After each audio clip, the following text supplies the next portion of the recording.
오늘 로마서 강의 17번째 시간으로 권고한 사람은 예수님 앞으로라는 제목으로 말씀을 나누도록 하겠습니다. 요즘 이런 말이 유행하더라고요. 저기압인 사람은 고기 앞으로 이런 말이 유행을 하길래 거기에서 한번 따봤습니다. 권고한 사람은 예수님 앞으로. 지난주에 우리는 죄에 관해서 그리고 그 죄를 회개해야만 한다. 그것도 건성으로 회개할 것이 아니라 하나님 앞에 낱낱이 구하며 회개하고 용서함을 받아야 한다라고 말씀을 들었습니다. 그럼에도 불구하고 많은 그리스도인들이 마음속에서 일어나는 그 죄로 인하여 당황하며 좌절하고 살아갑니다. 나는 왜 이렇게 죄를 지을까? 나는 예수님을 믿는다라고 고백하고 예수님을 믿지만 왜 이렇게 살까라는 고민은 누구에게나 있는 그리스도인만의 고민입니다. 구원의 감격이 넘칠 때의 마음은 기쁨으로 가득 차고 모든 죄악에서 이긴 것 같고 어떤 시험도 이길 것 같고 하나님의 소망이 눈앞에 보이고 모든 일을 사랑할 수 있을 것만 같은데 안타깝게도 이러한 상태는 오래가지 못합니다. 우리가 구원의 감격이 넘치고 초심으로 예수님을 믿는 이 상태가 오래가지 못하죠. 결국에는 죄가 다시 살아나고 우리의 오래된 성질과 교만과 질투가 다시 찾아오고 성경 읽는 것도 기도하는 것도 전과 같지 않으며 사랑을 베풀기는커녕 사랑할 수도 없는 그런 마음이 되어 버립니다. 가슴 아프지만 이것이 우리의 모습이기도 하지요. 우리는 세상에서 죄인은 아닙니다. 그렇지만 그리스도인으로서는 여전히 죄인임을 느끼며 무기력하게 살아갈 때가 있습니다. 오늘 본문을 보시면 사도 바울도 우리와 같은 일을 경험했음을 알 수가 있죠. 15절 말씀을 한번 천천히 같이 읽어볼까요? 시작. 내가 행하는 것을 내가 알지 못하노니 곧 내가 원하는 것은 행하지 아니하고 도리어 미워하는 것을 행함이니라. 아멘. 내가 원하는 것은 행하지 못하고 내가 미워하는 것을 행하는 사람이다 라고 사도 바울은 고백하고 있습니다. 죄를 짓지 말아야지 생각하면서도 죄를 짓게 되는, 내가 원치 않는 일들을 행하는, 어떻게 보면 우리의 마음과 정반대로 살아가는 일들이 우리만 있었는 줄 알았더니 사도 바울도 있었다라고 고백합니다. 그리고 또 19절 말씀을 한번 보실까요? 19절입니다. 시작. 내가 원하는 바 선은 행하지 아니하고 도리어 원하지 아니하는 바 악을 행하는도다. 아멘. 예수님을 믿으면 선을 원하는 것이 당연합니다. 그런데 원하는 선은 행하지 않고 원치 않는 악을 행하는 이런 일들이 일어나죠. 결국 바울이 깨달은 것은 예수님을 영접했지만 자신의 내면에는 여전히 죄와 악이 존재한다는 고통스러운 사실입니다.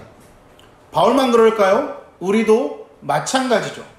우린 분명히 예수님을 믿습니다. 그래서 어떻게 해야 될지 알고 이렇게 하고 싶어 합니다. 그런데 우리가 생각하는 모든 것들이 우리 마음대로 되지는 않죠.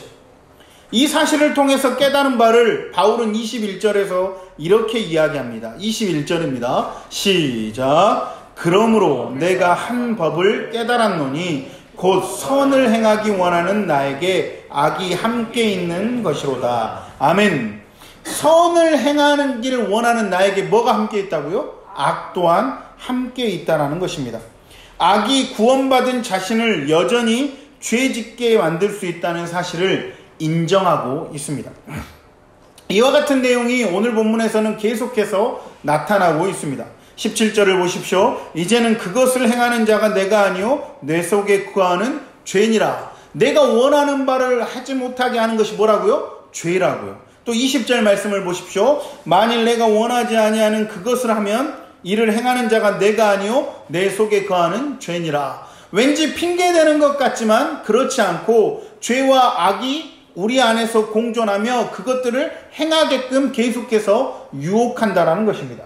22절 말씀입니다. 내 속사람으로는 하나님의 법을 즐거워하되. 이것도 사실이에요. 그렇죠? 우리가 속사람 하나님의 법을 즐거워합니다. 하나님 말씀대로 살려고 합니다. 그것이 우리의 속사람입니다. 그런데 23절 보십시오. 내 지체 속에서 또 한 다른 법이 내 마음의 법과 싸워 내 지체 속에 있는 죄의 법으로 나를 사로잡는 것을 보는도다.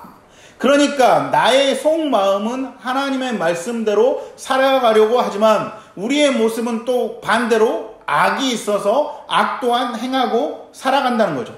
그러니까 선과 악이 공존하고 있는 것이 무엇이다? 우리라는 것입니다. 이것은 불신자의 고백이 아닙니다.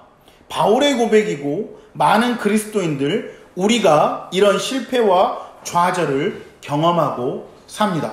솔직히 우리가 예수님을 믿는데 죄 지으면서 살고 싶은 사람이 얼마나 있습니까? 그렇지 않죠. 누구보다도 본이 되어 살고 싶어 합니다. 그리고 어떻게 하면 예수님의 마음을 품고 예수 그리스도의 복음을 전할까라고 생각하며 삽니다. 그렇죠? 그래서 가끔은 잘 될 때가 있습니다. 그런데 이런 마음을 너무나 굳게 살아가고 있지만 반대로 정반대의 모습을 보이는 것도 실은 우리의 현실이라는 것이죠. 그래서 바울은 비참한 심정으로 이렇게 고백합니다. 24절 말씀입니다. 우리 바울의 심정, 우리의 마음이니까 다 같이 한번 24절 읽어보겠습니다. 시작. 오호라, 나는 곤고한 사람이로다. 이 사망의 몸에서 누가 나를 건져내랴. 아멘. 이것이 바울의 고백이고 우리의 고백이기도 합니다. 절망스러운 현실이죠. 그럼에도 이 말씀은 우리를 절망시키려는 말씀이 아니라 오히려 우리에게 소망을 주시는 말씀이 되는 줄로 믿습니다. 예수님을 믿는 우리가 여전히 죄에 무너지는 현실은 결코 유쾌한 일이 아닙니다. 그러나 우리가 진짜 주목해야 할 것은 죄를 짓게 될 때 우리가 느끼는 탄식과 절망감입니다. 그러니까 우리는 죄를 지어서 나는 예수님을 믿는가 안 믿는가를 고민하지만 그것이 아니라 그 죄를 짓게 될 때 우리가 느끼는 탄식과 절망감에 주목해야 된다는 겁니다. 죄로 인한 이런 애통함과 절망감은 불신자에게는 없는 것이죠.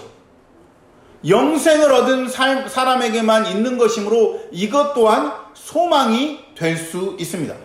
여러분, 죄를 지어놓고 나는 죄 짓고 살아, 이건 소망이 없습니다.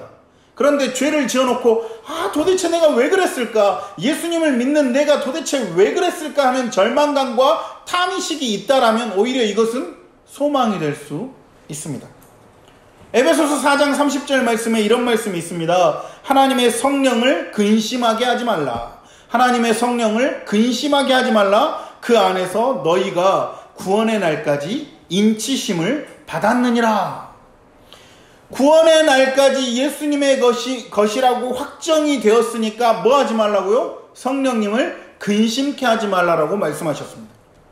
구원받은 자는 실은 성령님의 근심을 어떻게 해요? 느낍니다. 느끼죠. 성령님께서 기뻐하지 않는 삶을 살면 마음이 힘이 듭니다. 기도하지 않고 살면 괴롭습니다. 헌금하지 못하면 괴롭고, 전도하지 못하면 괴롭고, 말씀을 보지 못하면 괴롭습니다. 용서하고 사랑하지 못하면 괴롭습니다. 왜요? 성령님께서 우리 안에서 근심하기 때문입니다. 불신자에게도 죄책감이라는 것은 있긴 하지만 이런 깊은 절망감은 없습니다. 우리가 성경만 안 읽어도 괴롭죠. 죄가 아닙니다. 믿지 않는 자에겐 죄가 아닙니다. 그런데 하나님의 말씀을 우리가 사모하지 못했다라는 죄책감이 들죠. 근데 그것이 근심으로 다가옵니다. 왜요? 성령님께서 우리와 함께 하시기 때문입니다. 예전에 저는 이런 상담들을 굉장히 많이 받았습니다. 목사님, 제가 하나님을 믿는데요, 맨날 죄 짓고 살아요. 목사님, 제가요 이렇게 살아보려고 예수님의 마음으로 살아보려고 노력하는데 저는 오히려 사람을 미워해요. 저는 그러면 예수님을 믿지 않는 것일까요? 예수님은 도대체 저에게 어떤 분일까요? 이런 고민을 굉장히 많이 합니다. 굉장히 저에게 상담을 많이 해옵니다. 그럴 때 제가 처음으로 맨 먼저 가장 해주는 답이 무엇이냐면, 이런 고민을 한다는 것 자체가 네 안에서 성령님께서 역사하시는 것이다 라고 말해줍니다. 그럼 그 친구들은 그렇죠. 아니라니까요, 목사님. 저는 그렇게 산 적이 없어요. 아니야, 너는 그렇게 살지 못했음에 안타까워하는 것 자체가 성령님이 함께 하심으로 예수님을 믿는 거고 구원 받는 것이므로 이제부터는 세상 속에서 그렇게 살지 않도록 노력해보며 살아가라 라고 상담을 꽤 많이 해줍니다. 우리가 정말 관심을 가져야 할 것은 예수님을 믿고 다시 죄를 지었느냐 이것보다 그 죄로 인하여 괴로워하고 몸부림치는 애통함이 있느냐 여기가 중요합니다. 다시 죄를 짓는 건 어쩔 수 없어요. 우리가 죄 안에 살아가기 때문이에요. 그런데 죄를 짓고도 아무 문제 없이 살아가면 그것이 문제인 것이지, 죄를 짓고 내가 왜 그랬을까? 내가 예수님을 사랑한다라면서 왜 그랬을까라는 절망감과 탄식이 있어야 된다는 거죠. 영이 산 자에게는 그러한 몸부림이 있는 것입니다. 죽은 자에게 무슨 고통이나 몸부림이 있겠습니까? 죄로 인한 괴로움과 몸부림치는 애통함이 있는 것, 그것 자체가 여러분에게 소망이 되고 감사가 되는 줄 믿으시기를 바랍니다. 그리고 이것을 사도 바울이 25절 초반 말씀을 통해 고백합니다. 뭐라고요? 우리 주 예수 그리스도로 말미암아 하나님께 감사하리로다. 아멘. 방금 전 공고한 자라고 해놓고 뭐예요? 그럼에도 불구하고 우리 주 예수 그리스도로 말미암아 하나님께 감사한다는 완전한 반전의 고백을 하나님께 올리고 있습니다. 사도 바울이 말하려는 것은 우리가 예수님을 믿어도 우리 힘으로는 도무지 죄를 이길 수 없다라는 현실입니다. 성경을 아무리 많이 알아도 안 됩니다. 기도를 아무리 많이 해도 우리는 죄를 이기지 못합니다. 욕심이 계속 일어나고 교만한 마음, 시기, 질투, 미움, 원망, 음란한 충동 등은 계속해서 일어납니다. 아무리 경건하고 훌륭한 성도라고 할지라도 한순간에 무너집니다. 우리가 존경했던 목사님들마저도 무너지고 많은 그리스도인들이 바람피고 많은 그리스도인들이 죄 가운데 살아가는 것 우리는 너무나 많이 봐왔습니다. 그럼에도 불구하고 우리는 죄에서 건짐을 받을 수 있습니다. 누구 때문에요? 우리 구주 예수님 때문입니다. 예수님 앞에 나아가 예수님께 회개하고 다시 돌이켜 산다면 우리는 구원받을 수 있습니다. 예수님은 우리가 죄를 짓고 탄식만 하도록 내버려 두는 분이 아닙니다. 우리를 능히 죄에서 건지시고 지키시는 분입니다. 우리 안에 그분은 오셨습니다. 요한일서 5장 18절 말씀입니다. 하나님께로부터 난 자는 다 범죄하지 아니하는 줄을 우리가 아노라. 하나님께로부터 나신 자가 그를 지키심에 악한 자가 그를 만지지도 못하느니라. 아멘. 이러한 사실을 아는 사도 바울이 죄로 인한 절망을 고백하면서 갑자기 예수님을 찬양하고 있습니다. 죄로 인한 모습이 절망이지만 그럼에도 불구하고 예수님께서 우리를 다시 돌이키시고 지키실 줄 믿음이 있기 때문에 주님을 찬양할 수 있었습니다. 사랑하는 성도 여러분, 다시 말씀드립니다. 이 사실을 우리가 분명히 알아야 합니다. 우리가 예수님을 영접하였다 하더라도 우리 자신의 힘으로는 결코 죄를 이길 수 없습니다. 10번 죽었다 깨나도 죄를 이길 수 없습니다. 이 사실은 우리에게 절망감을 주기도 하지만 그러나 우리로 하여금 죄에서 이기게 하시는 분이 계시는데 그분이 예수 그리스도이십니다. 아담과 하와가 마귀의 시험에 넘어간 이래 모든 사람들이 죄의 종노릇하고 살았습니다. 그 악순환의 고리를 깨신 분이 예수님입니다.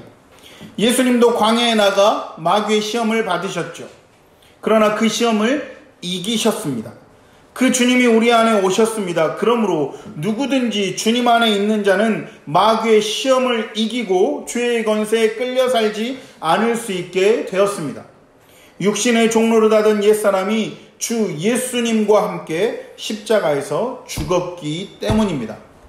그러나 우리의 육신이 죽은 것도 사라진 것도 아닙니다.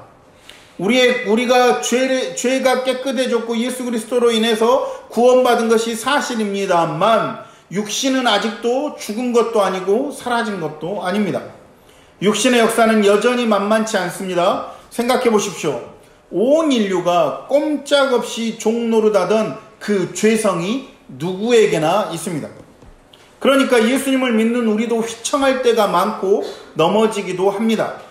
그래서 주님께서 나는 죽고 예수님으로 사는 십자가 복음을 우리에게 주셨습니다. 우리가 죄와 싸우는 것이 아닙니다. 우리 옛사람은 주님과 함께 죽고 예수님의 영으로 사는 새 사람이 되어 죄를 이기는 것입니다. 사람이 아무리 온유하고 정직해도 나는 죽고 예수님으로 살지 않으면 죄를 이길 수 없습니다. 그래서 우리가 구원받은 것을 중생했다고, 다시 살아났다라고 이야기하는 것이죠. 이 믿음이 분명한 사람에게는 이기지 못할 큰 죄가 없습니다. 이기지 못할 시험도 없습니다. 왜냐하면 승리는 내가 아니라 예수 그리스도께서 하시기 때문입니다. 고린도전서 15장 57절 말씀입니다. 우리 주 예수 그리스도로 말미암아 우리에게 이김을 주시는 하나님께 감사하노니. 죄와 싸우다가 절망하신 분이 이 자리에 혹시 계십니까? 예수님께로 나오십시오. 예수님께로 오라는 것은 자신의 의지나 결심이나 노력으로 죄를 이기려고 하지 말고, 우리를 죄에서 건지시고 이기게 하실 분은 우리 안에 예수님이라는 것을 믿고 나아오라는 것입니다. 죄에 대한 승리는 우리에게 있지 않고 주 예수님께 있습니다. 하나님께서 왜 우리 육신을 온전히 거룩하게 하시지 않고 죄 중에 내버려 두셨을까요? 하나님은 우리의 육신까지도 완벽하게 하실 수 있는 분인데 그럼에도 불구하고 왜 아직까지도 죄 중에 내버려 두실까요? 우리가 도대체 어떤 죄인이었는지 알게 하시기 위함도 포함되어 있습니다.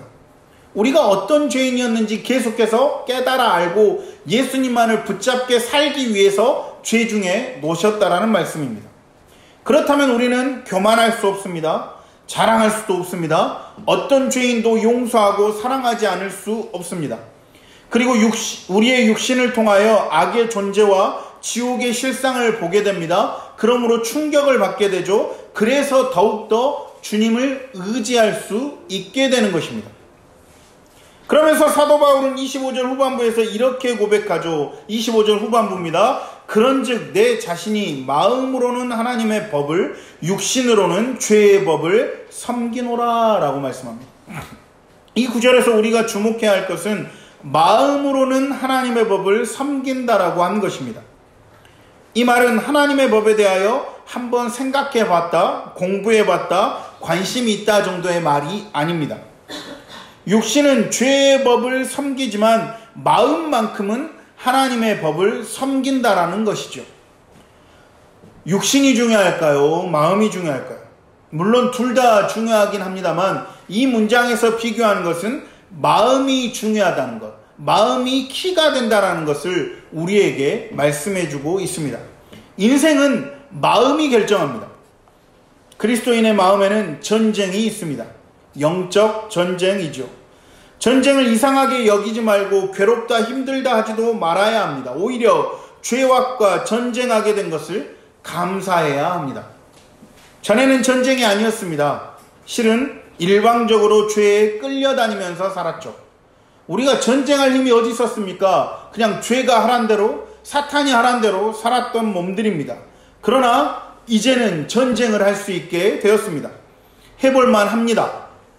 우리는 더 이상 죄의 종이 아니기 때문입니다. 그리고 이 전쟁은 우리가 이길 수밖에 없는 전쟁이기 때문입니다. 주님께서 영으로 우리 안에 오셔서 역사하시고 이 전쟁을 대신 해주십니다. 그리고 사탄이 우리를 만지지도 못하게 합니다. 이길 수 없는 전쟁에서 끝까지 주님 붙잡고 승리하시길 바랍니다. 죄 때문에 곤고한 자는 예수님 앞으로 나오면 됩니다. 이제 말씀을 맺겠습니다.